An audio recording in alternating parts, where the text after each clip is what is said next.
Station ఏరియాకు సంబంధించినటువంటి ఏరియాలో ప్రతిష్టాత్మకంగా తీసుకున్నటువంటి ఇందిరమ్మ ఇల్లు పథకం ద్వారా మన స్టేషన్ ఏరియాకు సంబంధించినటువంటి అతియా బేగంకు ఈ యొక్క ఇందిరమ్మ ఇల్లు లబ్ధి చేకూరింది. అయితే భూమి ఉండి ఇల్లు లేని వాళ్లకు ఇది ఎంతో తోడ్పడుతుంది.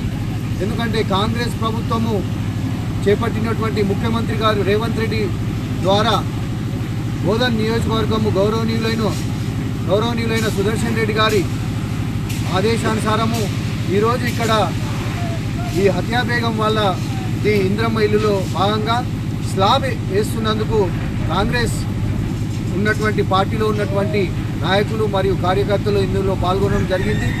అయితే ఈ యొక్క అవకాశము రావడము ఎంతో గొప్పది. ఎందుకంటే 10 సంవత్సరాల నుంచి కూడా తెలంగాణ బీఆర్ఎస్ ప్రభుత్వం ఏదైతుందో ఒక ఇల్లు కూడా కట్టలేని పరిస్థితి. ఇక్కడ ఇంతకుముందు కూడా కాంగ్రెస్ ప్రభుత్వమే ఇచ్చింది సుదర్శన్ రెడ్డి గారి మంత్రి గారు ఉన్నప్పుడు. మళ్ళీ ఇప్పుడు కూడా 10 సంవత్సరాల తర్వాత కూడా నవీపేట్ మండల్లో ఇక్కడ స్టేషన్ ఏరియాకు 10 ఇందిరమ్మ ఇల్లు శాంక్షన్ కావడము, అందులో ఒక్కొక్కటి స్లాబ్ దాకా లెవెల్కు రావడము, మళ్ళీ డబ్బులు కూడా వెంటనే వాడడము. ఎందుకంటే ఈరోజు ప్రజలందరూ ఎంతో సంతోషపడాలా. ఎందుకంటే ఒక 5 లక్షల రూపాయలు రావాలంటే 5 ఏళ్ళు కూడా సంపాదించలేరు. కానీ ఇలా కాంగ్రెస్ ప్రభుత్వము 5 లక్షలు ఇచ్చి ఇల్లు కట్టడానికి అవకాశం ఇస్తుంది. ఎంతో మనము తెలంగాణ ప్రజలు ఎప్పటికీ రుణపడి ఉండాలి మనము.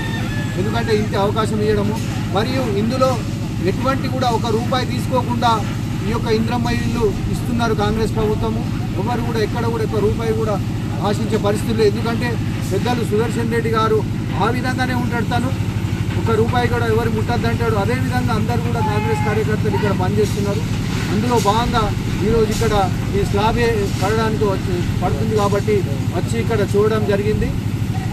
దీనికి ఎవరు కూడా ఎక్కడ కూడా ప్రతి ఒక్కరు కూడా అర్థం చేసుకునేది ఏంటంటే ఎవరు 1 రూపాయి ఇవ్వకుండానే ఈ యొక్క ఇందిరమ్మ ఇల్లు లబ్ధిదారులకు కరెక్ట్ చేకూరుతుంది. మరి నైపేట్ మండలంలో కూడా మొత్తం నైపేట్ టౌన్లో కూడా 110 ఇవ్వడం జరిగింది.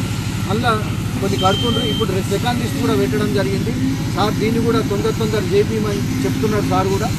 ఎమ్మెల్యే గారు సుదర్శన్ రెడ్డి వారికి మేము హృదయపూర్వక ధన్యవాదాలు తెలుపుకుంటున్నాం కాంగ్రెస్ పార్టీ.